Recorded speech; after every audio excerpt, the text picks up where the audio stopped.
Hey Jackal, do you want to get a film look easily? In DaVinci Resolve, this can be done with the Dehancer plugin. As you can see, the results can be absolutely amazing, and I didn't even do any color grading. This is just the plugin applied to the clip. And to make this clear, Dehancer gave me their DaVinci Resolve plugin to make an honest review of it, so that's what I'll do.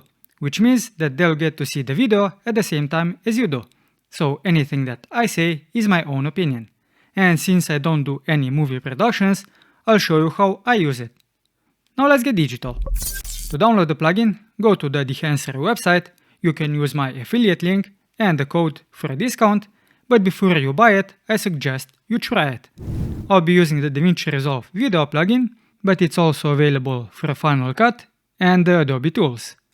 They also have the photo plugin for Photoshop, Lightroom, Capture One and Affinity. And lastly, the plugin can also be used on iPhones with an app.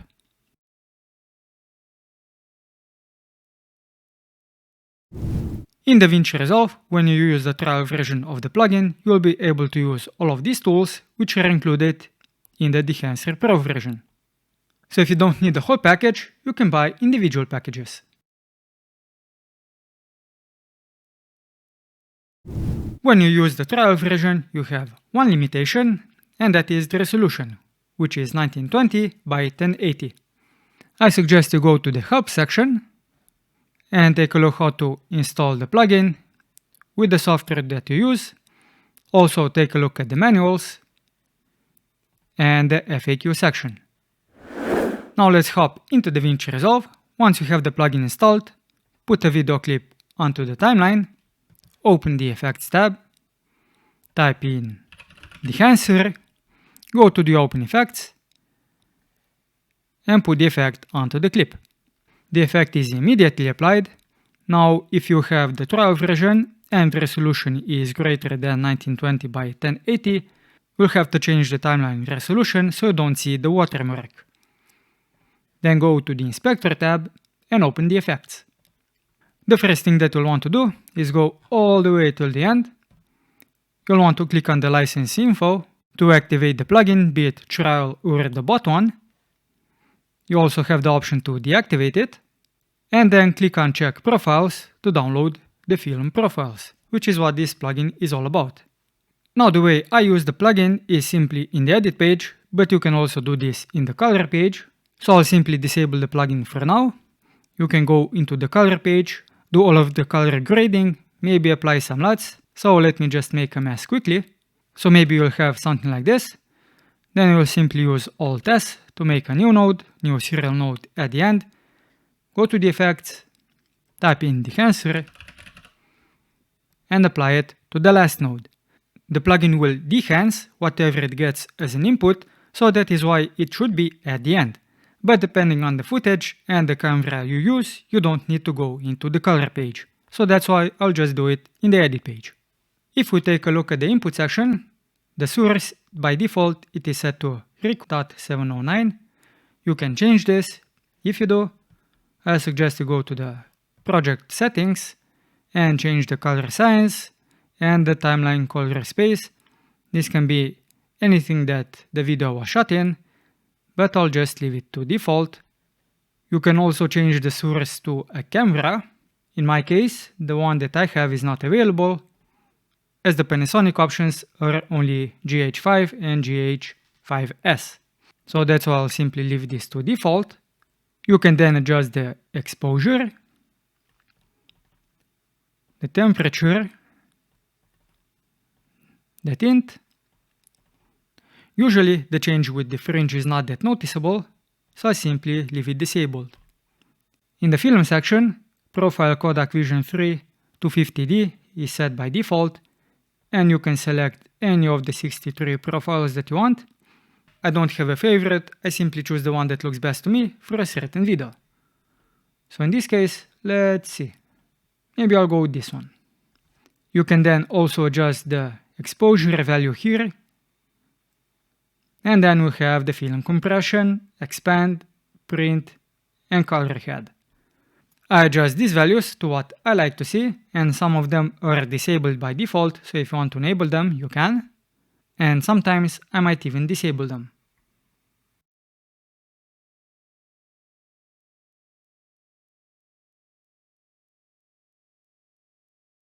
And when you do make changes, usually you should make tiny changes. And then we have the film grain. I don't know how visible this is on YouTube because YouTube has its own compression. So maybe I'll just increase the size so that you can or should at least see it. But what I usually do before I do the changes is I adjust the amount, I lower the amount, and I adjust the shadows, midtones, and highlight to be something like this. So the grain is really subtle. But I'll just increase the size just so you can hopefully see something in the video. So basically, shadows, midtones, and highlights will make it so the shadows will apply the grain in the shadow area, in the midtone area, and in the highlights. Now DaVinci Resolve also has its own film grain, but the difference between the two is that the film grain in DaVinci Resolve is overlaid on top, and the one in the Dehancer basically takes the clip frame by frame and reconstructs it using the grain. You also have two film times to select from, negative and positive. This is where the grain will be. So positive is in the shadow area and negative is more in the highlights. And you have two modes, analog, which is demanding on the PC, but it is more realistic, and you have the digital, which is faster but bad looking, at least with these settings. Then we have the halation. DaVinci Resolve also has its own halation. I don't find it quite as easy to use as this one. You have to enable it. You have the mask mode. Usually you won't see much. At the moment you may see this line and a bit of a line here. So the mask can give you a visual representation of where the halation will be. If you don't see it, you can adjust the amplify, impact, background gain, and maybe the local and global diffusion, just so you can really see where the halation will be, and then tone down the settings. Now the halation is red glow around high contrast edges and bright light sources. So in this case, maybe here the halation should be, definitely here, and maybe at this point. So let's take a look at the mask and see what we actually have. So we do have the halation here, around the person, and some of it at the back. But you don't want it to have this pronounced, as you can see. So that is why you should lower the values. So I'll go with this. Then we have the bloom. As in the description of the Dehancer plugin, bloom and halation go hand in hand. So if you enable one, you should also enable the second one. The bloom by default, in my opinion, is too high. So we also have the mask. We can see where it is. So we can also adjust the amplitude. You will want to use the save lights to maximum, otherwise the effect could be too strong. Adjust the impact a little bit and let's see what we have. So it's a tiny effect around the lights, and it is really nice with the scenes where you have the lights. Then we have the vignette. You simply enable it, adjust the size as you want, and also adjust the feather. And then you can also position the center position. This goes from -1. It's now on this side, and 1, it's on this side. Now we have it on the top, and -1 should be bottom right. So you can also position it if you want. Adjust the exposure. So let's go with this one. And lastly we have the film breadth and gate weave. Film breadth is a change of exposure, contrast and color from frame to frame, which is not something that you get with digital cameras. This is analog. So if this is what you need, Dehancer has it. And gate weave simulates as if the video was a film strip that is being pulled mechanically from one side of the spool to the other. As you can see, the playback can be slow, so you can either render the cache, or you can use the current resolution. This helps with the playback, but in turn you won't really be able to see some of the effects, at least if you want the live preview on a slow PC. And I almost forgot, we have the monitor option, which is also something that DaVinci Resolve has, but this one is just enable disable, which is a lot easier to use, and it also comes as a free plugin, so you can simply download it.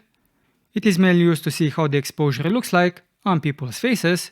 Usually you want it to be somewhere like here.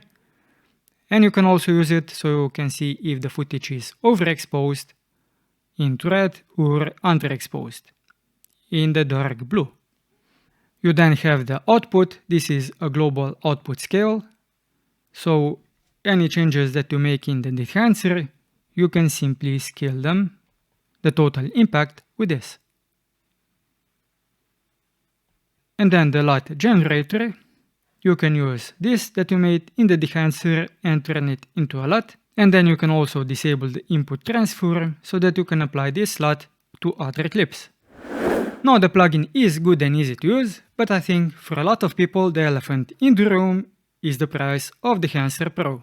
It's $400, which means that it costs more than DaVinci Resolve Studio. So this is a list at the top of my head who would actually want to use the Dehancer plugin for the film look. Any individual who does a lot of video editing and has some money to spend, a colorist, anyone in the movie industry, anyone who does any kind of commercial and promotional videos, and lastly, any two-person video editing team. Why a two-person team? Because the license comes with 2 seats.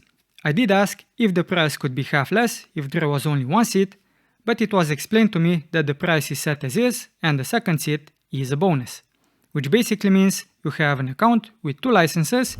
Each license can be activated and deactivated unlimited times when doing it from within the app, DaVinci Resolve in this case, but you can only do it 10 times when using the website. Since the plugin is linked to an email account, Dehancer also enables you the option to sell the account by transferring it to someone else's email account, or you could also gift it. But doing so transfers both seats, since both seats are linked to one account. In the case of selling though, Dehancer has nothing to do with the second-hand market, so do it at your own risk. And I suggest you read the FAQ for additional information. Now would I buy Dehancer? Since I'm doing this on my own and I'm mostly doing tutorial videos, the answer is no. But if the content that I make wouldn't include my desktop 99% of the time, like now, I would consider it. And also something to consider, depending on which effects you use, the playback can be slow, as you have seen, so it also helps if you have a good PC. Now if you still don't know if the Dehancer plugin is for you, give it a try, it's free. And if you do decide to buy it, use my affiliate link and the discount code. And this was my honest review of the Dehancer film emulation plugin for DaVinci Resolve. If you found the video helpful, give it a thumbs up, subscribe to the channel if you want to see more video editing content, and until next time jackals, keep it digital.